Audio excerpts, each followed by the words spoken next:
Everyone, कैसे हैं आप सभी। उम्मीद करती हूँ आप सारे बहुत अच्छे हैं, अपनी तैयारियां जोर शोर से कर रहे हैं और इसके जैसे अगर कहीं बाहर जाते हैं तो मास्क डालते हैं और अपना सेहत का और अपने परिवार वालों का बहुत ख्याल रख रहे हैं। ठीक है, तो चलिए शुरुआत करते हैं अपनी बेहद इम्पोर्टेंट सीरीज की, जो कि है इम्पोर्टेंट एमसीक्यूज ऑफ कैप। ठीक है, ये वीडियो किन बच्चों के लिए होगा? For the ones who are preparing for UPSC EPFO exam, जो कि जल्दी होने वाला है। राइट, तो वेस्ट नहीं कर रहे हैं अभी अपना टाइम। हमें पता है पोस्टपोन हो गया है, तो फिर ये एक अनाउंसमेंट आपको डीमोटिवेट ना करे पढ़ाई करने के लिए, रिलैक्सेशन ना दे, बल्कि आप और मोटिवेट हो। जो सिलेबस रहता था उसको भी कंप्लीट करें और या अच्छे से पढ़ते जाएं। चलिए स्टार्ट करते हैं। पहला question, to all the kings and queens who are viewing and listening to the question on your screen is, which of the following books is called king of books of accounts?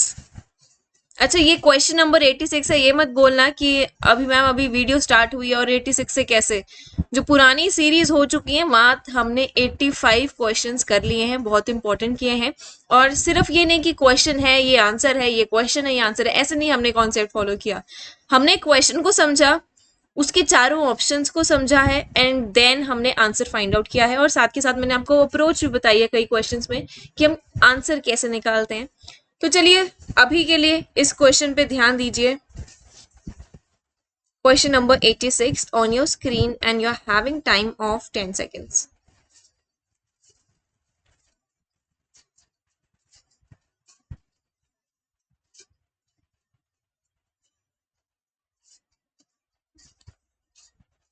और right, चलिए answer बताएं इसका। देखिए पहला option था journal. Journal क्या होता है?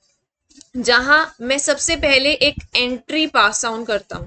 ठीक है, मतलब आप में से कईयों ने, मुझे लगता है, इसका आंसर जर्नल जरूर दिया होगा। लेजर क्या होता है? लेजर होता है मतलब एक हम बनाते हैं, फॉर्मेट बनाते हैं जिसमें सारे के सारे अकाउंट्स की एंट्रीज हम पास ऑन करते हैं। एंट्रीज नहीं, जर्नल जैसी एंट्रीज नहीं, बट जो ट्रांजैक्शन हुई है उसको यहाँ पास ऑन करते हैं लेजर में। प्रॉफिट एंड लॉस अकाउंट में हम क्या करते हैं? जितने भी हमारी इनकम्स हैं और एक्सपेंसेस हैं उसको रिकॉर्ड करते हैं। और लास्ट में मेन चीज अपनी बनती है बैलेंस शीट, जिसमें एसेट्स और लाइबिलिटीज, और एसेट्स और लाइबिलिटीज का जो टोटल आता है ना वो सेम होता है। अगर ये टोटल सेम नहीं है ना तो कहीं पहले आपने गलती करी है। ऑलराइट, तो मुझे ये भी लगता है कि आप में से काफियों ने इसका आंसर बैलेंस शीट भी दिया होगा, लेकिन इसका आंसर देखिए है हमारा लेजर। लेजर क्यों है ma'am? Ledger is called ledger is called the king of the books of accounts. Why? Because ledger has records of all the books. क्या आपको ध्यान है कि हम लेजर कैसे बनाते थे? ये देखिए, लेजर में ना हम जैसे रीमा अकाउंट, मतलब रीमा हमारे कोई क्रेडिटर हैं या डेटर हैं, ठीक है, अगर उनसे सामान लिया है उनको देना है तो कोई एक स्पेसिफिक पर्सन है, कोई भी नाम हो सकता है, मैंने रीमा ले लिया तो रीमा अकाउंट भी बनेगा, परचेजेस अकाउंट भी बनेगा, सेल्स अकाउंट भी बनेगा, कैश अकाउंट भी बनेगा एंड सो ऑन। बहुत सारे अकाउंट्स जहां बनते हैं ना, it has records of all the books. एक ऐसा है जहां पे हर एक बुक का रिकॉर्ड है, तो आपको नहीं लगता ये सबसे बड़ा है? ऑफ कोर्स ये है king. Ledger is the king of the books of accounts. Alright, next question on your screen is, okay guys, a good thing is that अभी हमारे PYQs हम करेंगे आज के सेशन में। मेन टॉपिक अपने आज के सेशन में ना PYQs होगा। ऑलराइट, ये PYQs हैं फॉर द ईयर 2017 के 2017। Question number 87, it is a PYQ। In case of gold, revenue is recognized in the accounting period in which the gold is sold, mined, delivered, identified to be mined.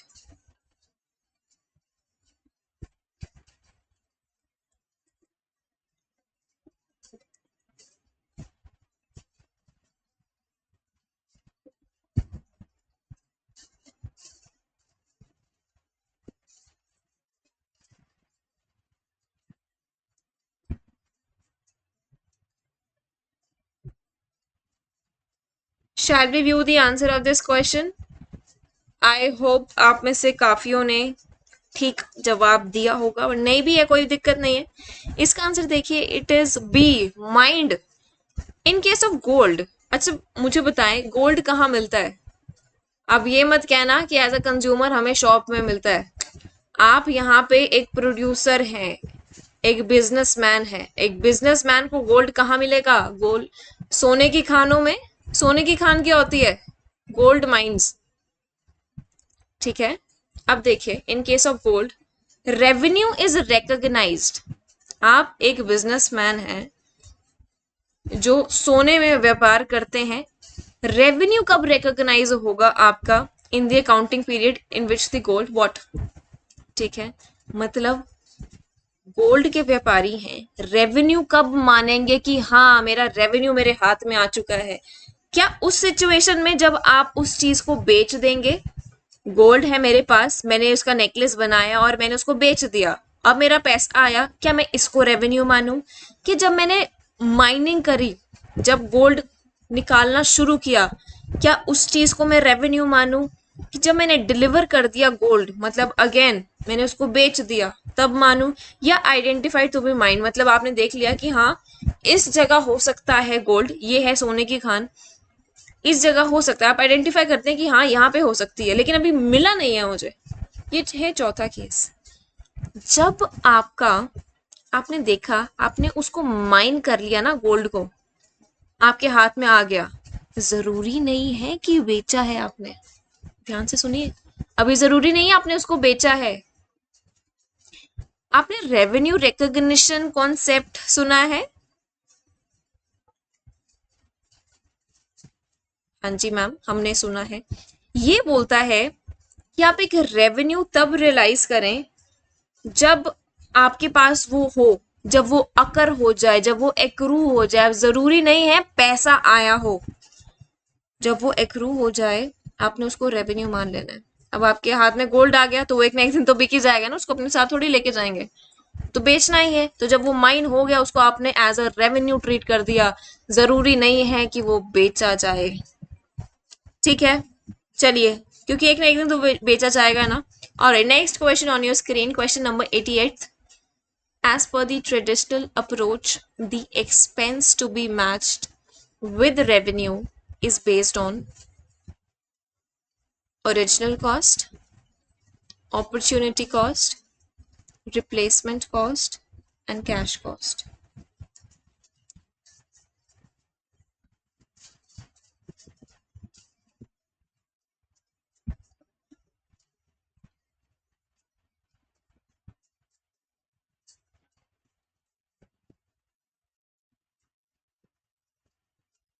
अच्छे से सोचिए इस question को।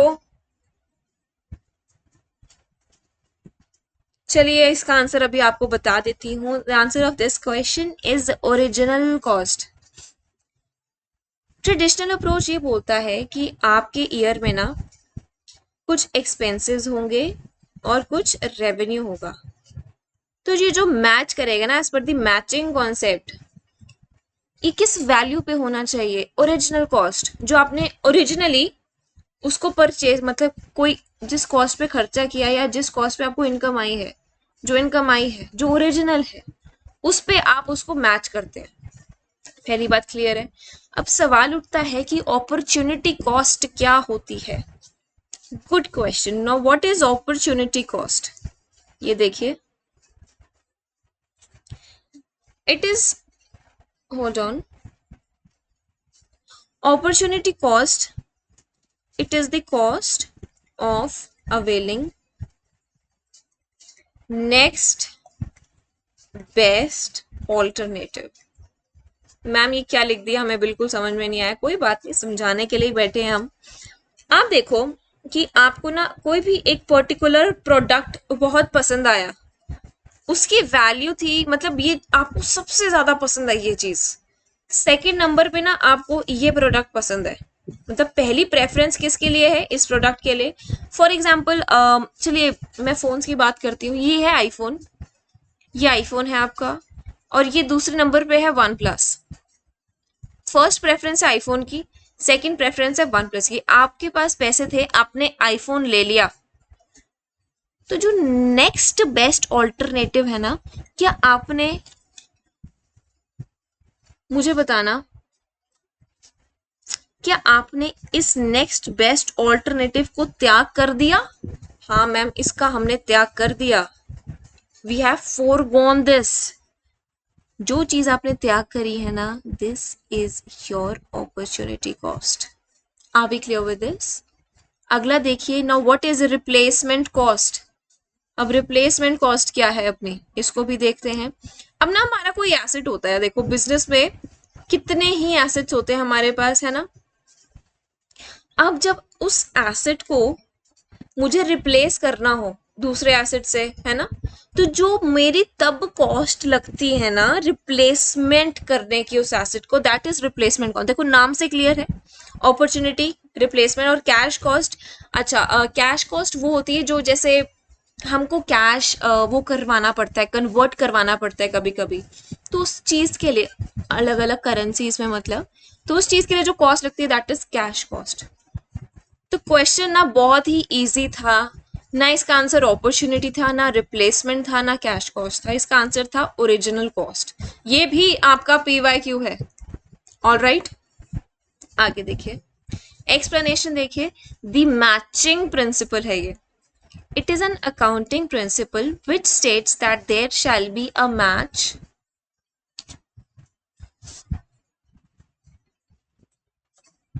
that there shall be a match between period of expenses and revenue, which means that expenses should be recognized in the same reporting period of revenues।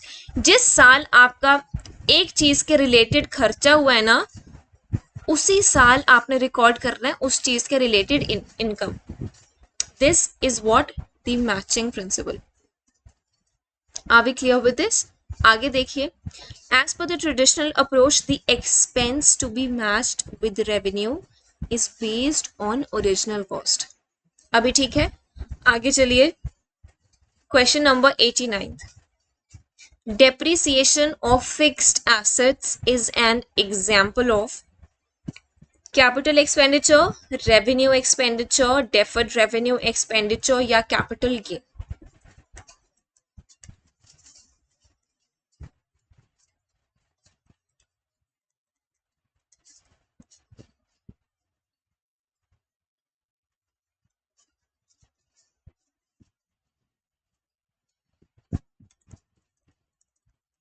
Alright, चलिए, अभी मेरी creativity हो गई ओवर, अभी मैं आपको इसका आंसर बताऊंगी। उम्मीद करती हूँ आपको इसका आंसर पता चल गया होगा। देखो गलत नहीं करना है, फिक्स्ड एसेट सोच के ना इसका आंसर कैपिटल नहीं कर देना है। आपसे पूछा क्या गया है, डेप्रिसिएशन। डेप्रिसिएशन क्या होती है? इट इज रेवेन्यू एक्सपेंडिचर, है ना, रेवेन्यू एक्सपेंडिचर है ना। चलिए मुझे एक बात बताएं, डेप्रिसिएशन कहाँ रिकॉर्ड करते हैं? कैसे पता चला ये रेवेन्यू एक्सपेंडिचर? डेप्रिसिएशन कहाँ रिकॉर्ड करेंगे आप? प्रॉफिट एंड लॉस अकाउंट में। ऑल राइट, बिल्कुल ठीक है। प्रॉफिट एंड लॉस अकाउंट में ना हम एक्सपेंसेस रिकॉर्ड करते हैं डेबिट साइड, और इनकम्स रिकॉर्ड करते हैं कहाँ पे? अपनी क्रेडिट साइड।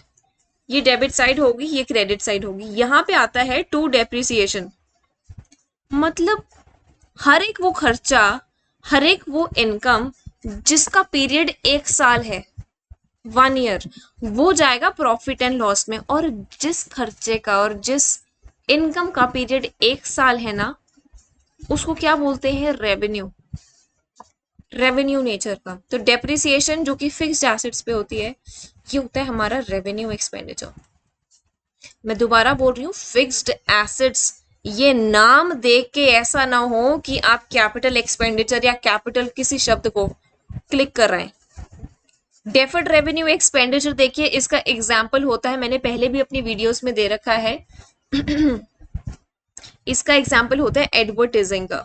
एडवर्टाइजमेंट एक्सपेंसेस हैं, मतलब एक ऐसा खर्चा जो आप इनकर कर देते हैं, लेकिन वो आपको, मतलब एक साल में आप उसको खर्चा कर देते हैं एक बारी में, लेकिन वो बहुत सालों तक आपको इनकम जनरेट करके देता है, मतलब वो एडवर्टाइजमेंट। अभी ऐसी कई एड्स होती हैं जो बहुत सालों से चलती आ रही हैं, तो एक्सपेंस तो तभी किया होगा ना उस साल, लेकिन वो आज भी रेवेन्यू लाके दे रही है, तो वो तो हमारा डेफर्ड रेवेन्यू एक्सपेंडिचर।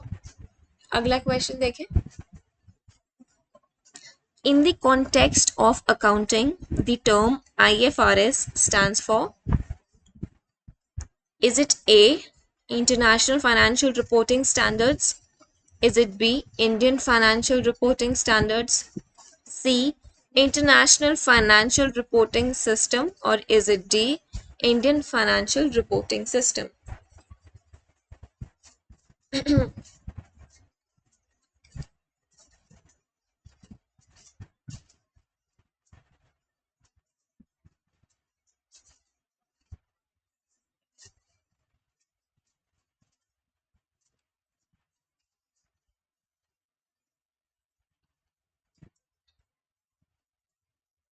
इसका आंसर आ गया हम सबको। चलिए मैं इसका आंसर बताती हूँ अब आपको।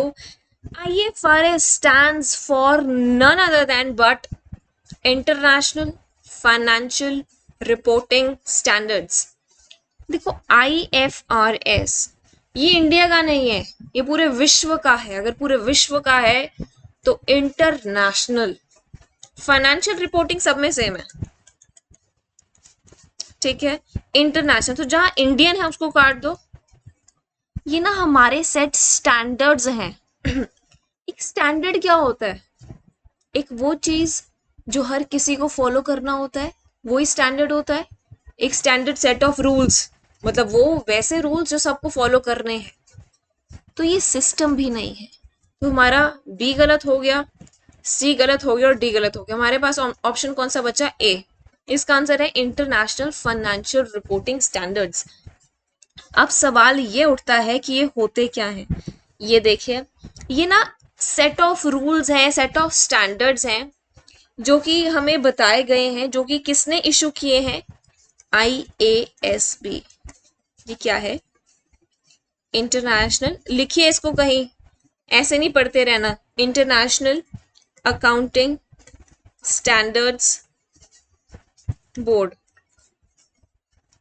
IFRS किसने इशू किया है? IASB। इस बोर्ड ने स्टैंडर्ड्स को इशू किया है, ठीक है। ये ऐसे कॉमन रूल्स हैं सो दैट जो आपकी फाइनेंशियल स्टेटमेंट्स है ना, जो आप फाइनेंशियल स्टेटमेंट्स बनाते हैं जिसमें प्रॉफिट एंड लॉस आता है, बैलेंस शीट आती है, वगैरह वगैरह, कैश फ्लो वगैरह आता है, ये सारे कंसिस्टेंट हो, ट्रांसपेरेंट हो और कंपेरेबल हो, ठीक है। अब देखिए एक और इम्पोर्टेंट बात है, कंसिस्टेंट का क्या मतलब है? हर कोई सेम जैसा बना रहा है। मतलब मैं ये नहीं कहूंगी कि अगर इंडिया में बैलेंस शीट में हम इधर लायबिलिटीज लिखते हैं और इधर एसेट्स लिखते हैं, तो मैं ऐसा नहीं कहूंगी कि यूएस में बैलेंस शीट में इधर एसेट्स लिखेंगे और इधर लायबिलिटीज लिखेंगे। ऐसा नहीं होगा। हर एक देश को सेम स्टैंडर्ड फॉलो करना पड़ेगा, सेम जो क्राइटेरिया दे रखे हैं फॉलो करना पड़ेगा। तो कंसिस्टेंट होना चाहिए, ठीक है। ट्रांसपेरेंट होना चाहिए, मतलब जो चीज जैसी है वैसी हो, कोई उसमें फ्रॉडुलेंट एक्टिविटीज ना हो। जो चीजें ट्रांसपेरेंसी होनी चाहिए ना, एकदम फेयरनेस होनी चाहिए। और कंपेरेबल, मतलब एक कंपनी की फाइनेंशियल स्टेटमेंट्स को आसानी से दूसरी कंपनी की फाइनेंशियल स्टेटमेंट्स के साथ आप कंपेयर कर सकें। क्यों कंपेयर कर सकें? बिकॉज ये एक जैसी बनाई जाती है। जो चीज एक जैसी बनाई जाती है, एक तौर तरीके से बनाई जाती है, उसको कंपेयर करना इजी होता है।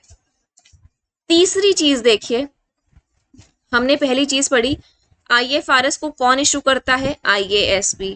फिर पढ़ी IASB की फुल फॉर्म क्या होती है, IFRS की फुल फॉर्म पढ़ी। फिर देखा कि जो हमारी फाइनेंशियल स्टेटमेंट्स है ना, उसको किस ढंग से बनाया जाता है, कैसे बनाया जाता है, so that they can be number 1 consistent, number 2 transparent और नंबर 3 कंपेरेबल। अब कहाँ पे? क्या within a country? Consistent, transparent and comparable within a country के among the entire world? This is the question. बताएं इसका answer क्या होगा? Among all the countries of the world. ये आपका जो इंटरनेशनल फाइनेंशियल है ना, सिर्फ एक कंट्री के लिए नहीं है, इंटरनेशनल अगर नाम दे दिया है तो विश्व की सारी कंट्रीज को, वहां पे जितनी कंपनीज हैं सबको एक जैसे तौर तरीके से अपने बिजनेस की फाइनेंशियल स्टेटमेंट्स को बनाना है, सो दैट वो कंसिस्टेंट है, वो ट्रांसपेरेंट है और वो कंपेरेबल है। ठीक है, इस एक क्वेश्चन से बहुत कुछ सीखने को मिल सकता है आपको। सिर्फ एक फुल फॉर्म ही पूछी थी, लेकिन उसके बावजूद मैंने आपको ये भी बता दिया है, ये भी बता दिया है, ये भी बता दिया है। ऑलराइट, अगला question, legacies are generally capitalized and taken to balance sheet, treated as income, treated as expenditure, या capitalized and taken to suspense account।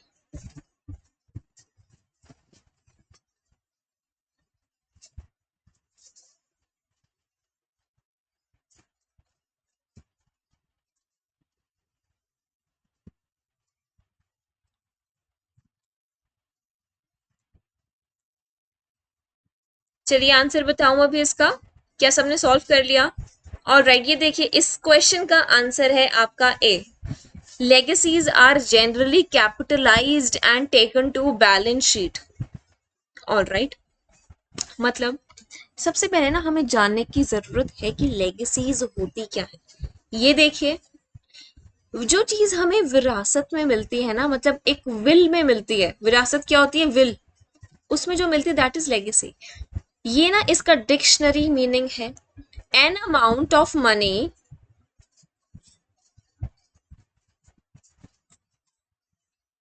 hold on, yeah, an amount of money or property which is left to someone in a will, which is left to someone in a will, that is called as legacy। ठीक है, मतलब अच्छा सुनो, ऐसे होता है ना, हम बोलते हैं कि मैंने अपने जीवन में I want to leave a legacy behind the other generation which will be coming, जो मतलब मेरी फ्यूचर जनरेशन हैं उनके लिए मैं एक लेगेसी छोड़ना चाहता हूँ। मतलब मैं उन चीज को, उनको एक विरासत में कुछ देना चाहता हूँ कि हाँ मैं ऐसी थी। Legacy is the amount which is received bye, अब असल में क्या होती है लेगेसी इस क्वेश्चन के according, it is the amount which is received by a non profit organisation as per will. ठीक है, जो विरासत में एक एनपीओ को अमाउंट मिलती है that is none other than legacy. Legacy, ठीक है। चलो मुझे एक सवाल का जवाब दो सारे बच्चे। ये है सवाल, ये है आपका बिजनेस, ठीक है, यह है आपका बिजनेस अच्छा सा। अगर कोई, ये तो देश का झंडा बन गया, ये रहा बिजनेस। अगर कोई यहाँ पे इस बिजनेस में पैसा लेके आता है, मतलब पैसा कंट्रीब्यूट करता है इस बिजनेस में, तो क्या आप उस चीज को कैश बोलते हैं? ना। क्या आप उस चीज को कैपिटल बोलते हैं? यस। बिजनेस में जो पैसा लगाया जाता है, चाहे वो इक्विटी शेयर की वजह से हो, चाहे वो प्रेफरेंस शेयर की वजह से हो, चाहे कुछ भी, ठीक है, उस चीज को कैपिटल बोला जाता है। तो जो चीज, और अच्छा कैपिटल कहाँ पे शो होती है हमारी? कहाँ पे शो होती है? बैलेंस शीट में। इक्विटी एंड लाइबिलिटीज वाले यहाँ पे शेयर कैपिटल में शो होती है आपकी कैपिटल। तो जो चीज सिमिलरली एक एनपीओ में जो पैसा लगाया जाता है वो कहाँ शो होगा? लेगेसीज आर जनरली कहाँ शो होगा? क्या वो चीज भी कैपिटलाइज्ड होगी अपनी and taken to balance sheet? Yes. वो ना ही हमारी कोई इनकम है ना एक्सपेंडिचर है, मतलब वो पी&एल में नहीं आएगा, ना ही उस चीज को सस्पेंस अकाउंट में लेके जाएंगे आप। इसका तो सवाल ही नहीं उठता, इसको तो सोचना ही नहीं है। जो पैसा लगाया जाता है लेगेसी होती है, वो कैपिटलाइज्ड होती है, taken to balance sheet. Alright, next question on your screen is, okay, this is a very very good question, again it is a pyq। consider the following information: rate of gross profit 25% on cost of good sold, sales है आपकी 20 लाख की, which one of the following is the amount of gross profit. ये थोड़ा lengthy question है but मैं आपको सिर्फ 20 second दूंगी, अगर इससे ज्यादा समय चाहिए तो वीडियो को पॉज कर सकते हैं।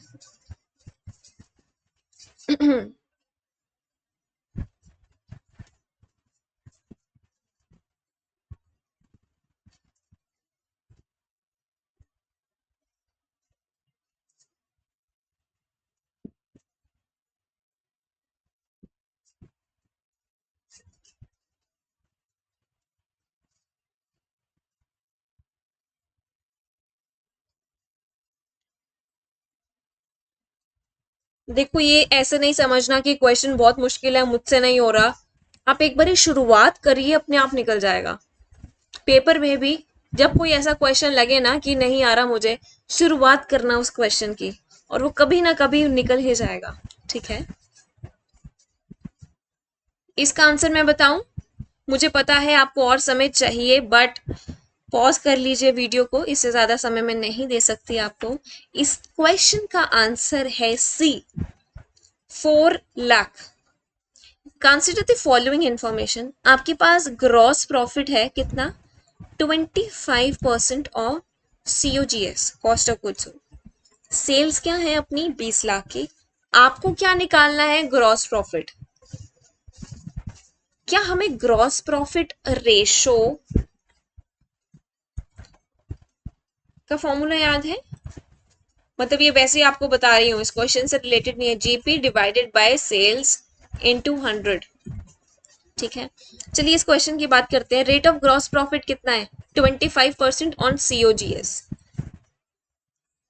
25% on COGS, 0.25 of COGS GP।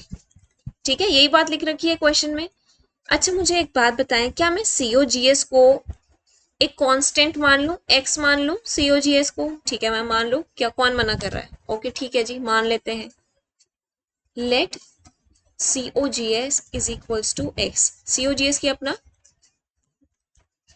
Cost of goods sold अपना है x। अगर COGS x है तो ग्रॉस प्रॉफिट क्या हुआ? 25% ऑफ x, मतलब ऑफ COGS। तो 0.25x क्या हुआ? अपना ग्रॉस प्रॉफिट। ठीक है, एक और चीज होती है यहाँ पे, sales is equals to sales minus COGS is equals to gross profit. ये ना हम अपना एक फॉर्मूला होता है जो कि ट्रेडिंग अकाउंट से निकलता है। ट्रेडिंग अकाउंट याद है ना? ये वहां से फॉर्मूला हमारा डिराइव हुआ। तो हमारे पास ना अभी क्या क्या आ रखा है? COGS भी निकल रखा है थोड़ा थोड़ा सा अपना, है ना, ये x है, और ग्रॉस प्रॉफिट भी निकल रखा है थोड़ा थोड़ा सा अपना 0.25। हम ऐसे कर सकते हैं क्या इस चीज को? Sales is equals to gross profit plus COGS, ऐसे करके देखूं मैं, देखते हैं क्या बनता है आगे। ग्रॉस प्रॉफिट कितना है अपना? कितना है? 0.25x। ठीक है जी, और COGS कितना है अपना? COGS कितना है? x, और GP है 0.25x। Alright, okay. 1x मतलब x है या 1x लिखूं, क्या ही फर्क पड़ता है। तो मेरी सेल्स कितनी आ गई बच्चों? 1.25x। इतनी सेल्स आ गई। सारे बताएं, एग्री करते हैं अभी इतनी बात पे?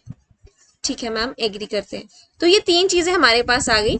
हमारे पास COGS आ गया जो कि x है, ग्रॉस प्रॉफिट आ गया जो 0.25x है, और सेल्स आ गई जो कितनी है? 1.25x। आपका majority of the question complete हो चुका है। देखो अब आगे हमने करना है क्या? मुझे एक बात बताएं, सेल्स की वैल्यू कितनी दे रखी है अपने को? 20 लाख रुपए। Sales, sales is equals to 20 lakh. क्या मुझे इस 20 लाख रुपए की वैल्यू दे रखी है? कितनी कितनी वैल्यू दे रखी है? 1.25x। मैं एक चीज बोल सकती हूँ, 1.25x is equals to 20 lakh. Yes. अच्छा, अब मैं क्या x की वैल्यू निकाल सकती हूँ? 20 लाख, ये नीचे चल जाएगा ना डिनोमिनेटर में, डिवाइडेड बाय 1.25, कितना बना? x कितना आया मेरा? 16 लाख। अच्छा मुझे बच्चों एक बात बताओ, x क्या था? x क्या था? COGS। क्या मैं एक चीज बोल सकती हूँ कि मैंने COGS निकाल लिया? यस, मैं बिल्कुल बोल सकती हूँ। ये देखिए, COGS कितना आया? 16 लाख। सेल्स कितनी दे रखी थी क्वेश्चन में? 20 लाख। अच्छा, इस फॉर्मूला में अप्लाई करो इस चीज को, sales minus COGS is equals to gross profit. Sales कितनी है? 20 लाख, माइनस COGS हमने कितना निकाला है? COGS बच्चा 16 लाख। ग्रॉस प्रॉफिट कितना आया? जल्दी बताएं कितना आया ग्रॉस प्रॉफिट? 4 लाख रुपए। क्या हमसे क्वेश्चन में ग्रॉस प्रॉफिट ही बोला था निकालने को? और आंसर कितना है? 4 लाख। क्या क्वेश्चन आया समझ में? मुश्किल नहीं था, इजी था, राइट? और राइट, तो चलिए, अगर यहाँ पे इस क्वेश्चन में ग्रॉस प्रॉफिट रेशो निकालने को बोला होता तो आप क्या करते बच्चा? ये देखिए, ग्रॉस प्रॉफिट है 4 लाख, डिवाइडेड बाय सेल्स कितनी है? 20 लाख, इनटू 100।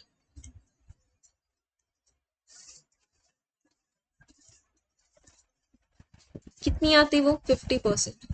तो क्वेश्चन ऐसे भी दिया जा सकता था कि GP रेशो निकालो, वो एक और नेक्स्ट स्टेप हो जाता फिर। ठीक है, बस एक एक्स्ट्रा स्टेप होता। तो चलिए, आज हमने कुछ PYQs किए, बहुत बहुत इंपॉर्टेंट थे, जो जिनके चांसेस हमेशा रहते हैं कि उस टॉपिक से रिलेटेड वापस क्वेश्चन आए। उम्मीद करती हूँ आपने काफ़ी कुछ सीखा, और ये प्रैक्टिकल क्वेश्चन बहुत इंपॉर्टेंट था, इसके जैसे और भी प्रैक्टिस करने हैं आपको। And with this, thank you so much, keep on learning, take care, bye bye.